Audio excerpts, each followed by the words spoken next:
अस्सलामुअलैकुम friends and welcome to Omnipedia. Friends, आज की इस वीडियो में मैं आपको एक ब्रिटिश इंटेलिजेंस एजेंट की पुरस्रार मौत के बारे में बताऊंगी।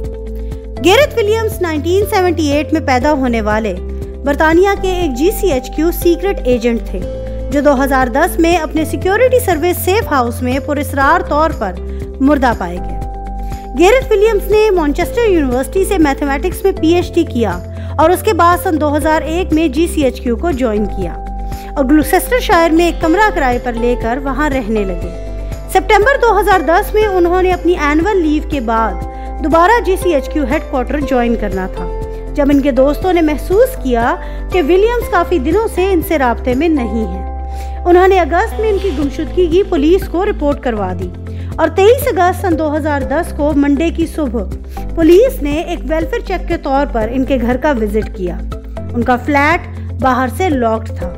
पुलिस ने लॉक खोलकर अंदर का जायजा लिया तो हैरान रह गए। वहां उनके मेन बेडरूम के बाथरूम में उनको बाथटब के अंदर एक बड़ा सा रेड कलर का बैग नजर आया जिस पर ताला पड़ा हुआ था। जब उन्होंने ताला को तोड़कर बैग को खोला तो उसके अंदर बिना कपड़ों के विलियम्स की फोल्डेड डेड बॉडी रखी हुई थी जो अब गल सड़ रही थी। इससे ज्यादा हैरानी की बात यह है कि बैग को जो ताला लगा हुआ था उसकी चाबी बैग के अंदर विलियम्स की डेड बॉडी के नीचे मौजूद थी। फ्रेंड्स, पुलिस ने पूरे फ्लैट का जायजा लिया। फ्लैट की मुकम्मल तौर पर नीट और टाइडी था और इसकी हीटिंग ऑन थी, जबकि ये मिड समर का मौसम था।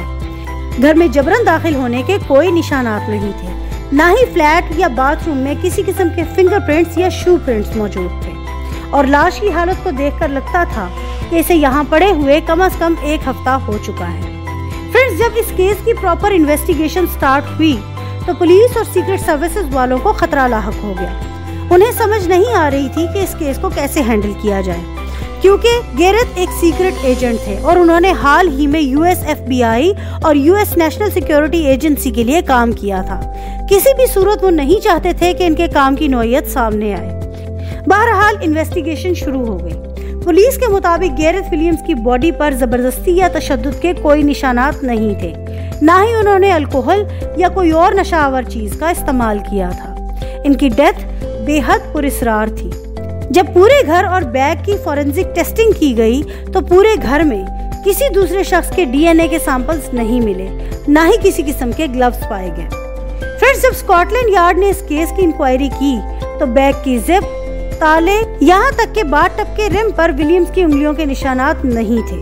अब ऐसा कैसे हो सकता था कि विलियम्स बैग के अंदर दाखिल हों और उन्होंने जिप और ताले को छुआ तक ना हो। फ्रेंड्स, इसी वजह से डॉक्टर फियोना का कहना था कि इस केस में सीधी सीधी क्रिमिनल इन्वॉल्वमेंट है, जिसका वाज़ेह सबूत किसी किस्म के निशानात, फिंगरप्रिंट्स या DNA की अदम मौजूदगी है। यहीं पर केस ने एक अजीब सा टर्न लिया।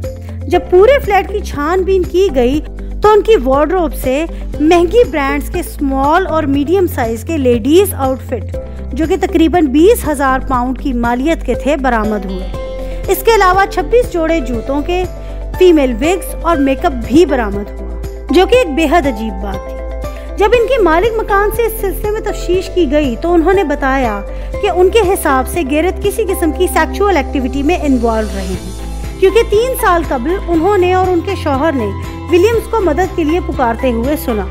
जब वो वहां पहुंचे तो गैरेथ के हाथ बेड के साथ बंधे हुए थे और उनके मुताबिक वो जस्ट एस्केप करने की ट्राई कर रहे थे।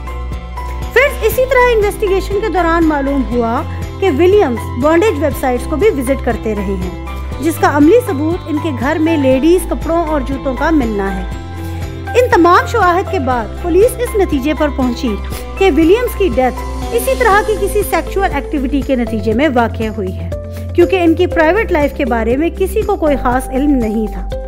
जहां तक इनके फ्रेंड्स और फैमिली के रिएक्शन का ताल्लुक है तो उनका ख्याल यही था कि विलियम्स का इस किस्म की किसी एक्टिविटी में इन्वॉल्व होना नामुमकिन बात है, बल्कि इनके हिसाब से विलियम्स का किसी सीक्रेट एजेंट ने कत्ल किया था जो किसी किस्म की डार्क एक्टिविटी में इन्वॉल्व रहा हो, जिसका कोई सबूत अभी तक सामने नहीं आया। फ्रेंड्स, 3 साल की मुसलसल इन्वेस्टिगेशन के बाद पुलिस को इस केस के सिलसिले में कोई सिरा नहीं मिला और बिलाखिर इसी नतीजे पर पहुंची कि विलियम्स की मौत एक एक्सीडेंट था, क्योंकि कोई भी शख्स उनकी मौत के वक्त मौजूद नहीं था। पुलिस की इस कदर जल्दबाजी से साफ जाहिर हो रहा था कि एस्टेब्लिशमेंट इस डेथ की इन्वेस्टिगेशन को अब अवॉइड कर रही है, इसलिए ये केस आज भी अनसॉल्व्ड है। अब तक के लिए बस इतना ही। हमारी इस वीडियो को लाइक करें, शेयर करें और जिस चीज़ के बारे में जानने की आपको ख्वाहिश है हमें कमेंट सेक्शन में ज़रूर मेंशन करें। हम अपने आने वाली वीडियोस में इसको कवर करने की कोशिश करेंगे।